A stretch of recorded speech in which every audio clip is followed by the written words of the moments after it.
প্রিয় চাকরি প্রত্যাশী, এনএসআই বা প্রধানমন্ত্রীর কার্যালয়ে নিয়োগ সহায়িকা এমসিকিউ প্লাস লিখিত ঠিক যে বইটা পড়লে এনএসআইতে আপনি নিজের যোগ্যতায় চাকরি পাবেন। মূলত আপনারা অনেকেই ফিল্ড স্টাফ বা ফিল্ড অফিসার পদে আবেদন করেছেন।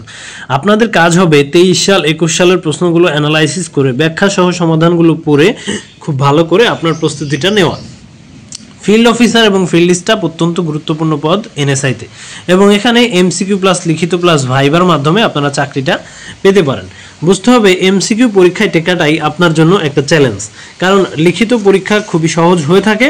এই এমসিকিউতে পাস যারা করবে তারা কিন্তু অবশ্যই লিখিততে পাস করতে পারবে, কারণ এই টাইপের ম্যাথগুলাই থাকবে, শুধুমাত্র অপশনগুলা থাকবে না।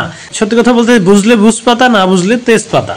যাই হোক, আপনারা যারা প্রতিনিয়ত বই নিচ্ছেন আপনাদের জন্য অনেক অনেক দোয়া ও শুভকামনা রইল। প্রিয় চাকরি প্রত্যাশী, পরিশ্রম কখনো বিফলে যায় না। সঠিক দিক নির্দেশনা অনুযায়ী সঠিক পরিশ্রম কখনো বিফলে যায় না।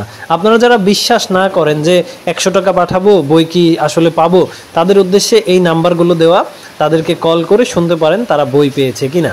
এনএসআই নিয়োগের 100% কমনের বইটা দাম মাত্র 350 টাকা। হোম ডেলিভারিতে নিতে হোয়াটসঅ্যাপে আপনার নাম ঠিকানাটা পাঠাবেন, এখন মাত্র 100 টাকা পাঠাবেন।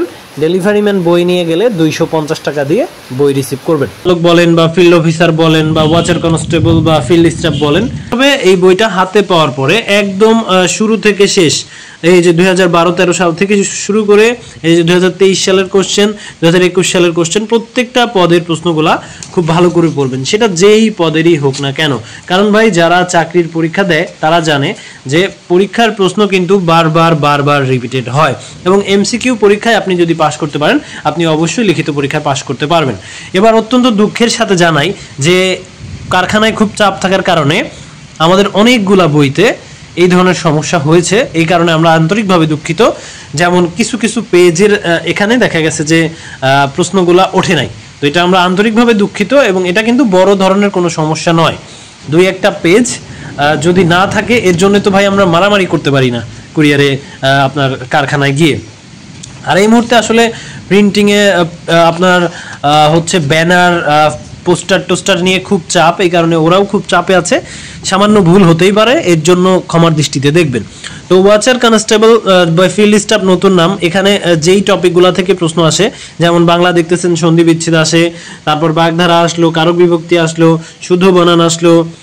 এই যে ছোট ছোট বিষয়গুলো, এগুলো যদি আপনি একটু টপিক ওয়াইজ ধরতে পারেন, এই যে কিছু অ্যাপ্রোপ্রিয়েট প্রিপোজিশন আসলো, কিছু আর্টিকেল আসলো, এভাবে যদি আপনি একটু গুরুত্ব দিয়ে পড়েন, ইনশাআল্লাহ আশা করি আপনার খুব ভালো একটা প্রস্তুতি কিন্তু হয়ে যাবে। এবং ম্যাথগুলো, যে সকল অধ্যায় থেকে ম্যাথ আসে, এই অধ্যায়গুলোতে আপনাকে গুরুত্ব দিতে হবে, তাহলেই কিন্তু আপনি নিজের যোগ্যতায় চাকরিটা পেয়ে যাবে। তো এবার আসি যে আপনি যখনই বিগত সালের প্রশ্নগুলো পড়লেন, এখন আপনার চিন্তা আসবে, দেখেন এই যে লিখিততে যেই প্রশ্নগুলো আসে, কিছু আবেদন আসে বা আপনার ভাব সম্প্রসারণ আসতে পারে, প্রত্যেকটা টপিক কিন্তু আমাদের বইতে দেওয়া আছে। তো বাংলার জন্য যে সকল টপিক থেকে প্রশ্ন হয়, আপনার এক কথায় প্রকাশ বলেন, বিপরীত শব্দ বলেন, প্রত্যেকটা টপিক আমাদের বইতে দেওয়া আছে। তারপরে আপনার অনুচ্ছেদ, যেমন ডিজিটাল বাংলাদেশ, করোনা ভাইরাস বা অন্যান্য সকল বিষয় রয়েছে। ট্রান্সলেশন এবং প্রভাব থেকে প্রশ্ন হয়, সেগুলোও দেওয়া আছে। ইংরেজি থেকে কিছু কিছু অনুচ্ছেদ বা প্যারাগ্রাফ আসে লিখিত পরীক্ষায়, সেগুলোও কিন্তু খুব সুন্দর করে দেওয়া আছে। তারপরে সাধারণ জ্ঞানের যে বিষয়গুলো আছে পার্মানেন্ট, ভাই হয়তো সরকার পরিবর্তন হতে পারে, ডক্টর ইউনূস নিয়ে প্রশ্ন হতে পারে, শেখ হাসিনা নিয়ে, খালেদা জিয়া নিয়ে প্রশ্ন আসতে পারে, কিন্তু এই যে সাগর মহাসাগর, এখানে এগুলো কিন্তু 5টার জায়গায় 7টা হয়ে যাবে না। সমুদ্র বন্দর যেখানে জাপানে অবস্থিত, চীনে অবস্থিত, এগুলো কিন্তু ভাই বাংলাদেশ বা সুইজারল্যান্ডে চলে যাবে না। এগুলো একটু বোঝার চেষ্টা করবেন। সাম্প্রতিক যেই সাধারণ জ্ঞান, এটা আপনারা কারেন্ট অ্যাফেয়ার্স থেকে পড়তে পারবেন। এবং গণিতের যে বিষয়গুলা, আপনার পাটিগণিতের যে সকল অধ্যায় থেকে প্রশ্ন আসে, সেগুলো আমরা একটু বারবার গুরুত্ব দেওয়ার চেষ্টা করেছি। তারপরে বীজগণিত যে সকল প্রশ্ন থেকে অধ্যায় থেকে প্রশ্ন আসে, সেগুলো আমরা বারবার গুরুত্ব দেওয়ার চেষ্টা করেছি। তো এই ছিল মোটামুটি আসলে আজকের এই ভিডিওটা। মূলত আপনি যদি এনএসআইতে চাকরি পেতে চান, 400 পেজের এই মোটা একটা বই, 400 পেজের, অবশ্যই এই বইটা নিয়ে পড়াশোনা শুরু করে দেন। এবং আপনি যদি আমাদের চ্যানেলে নতুন হয়ে থাকেন, অবশ্যই আমাদের চ্যানেলটি ঘুরে দেখবেন। নিত্য নতুন সকল গুরুত্বপূর্ণ সরকারি চাকরির নিয়োগ বিজ্ঞপ্তি নিয়ে আমরা ভিডিও করে থাকি। প্রিয় চাকরি প্রত্যাশী, নিজের যোগ্যতায় চাকরি পেতে হৃদয় আপডেট চ্যানেলটিকে অবশ্যই সাবস্ক্রাইব করে রাখবেন। হৃদয় আপডেট ফেসবুক পেজটিকে অবশ্যই ফলো দিয়ে রাখবেন।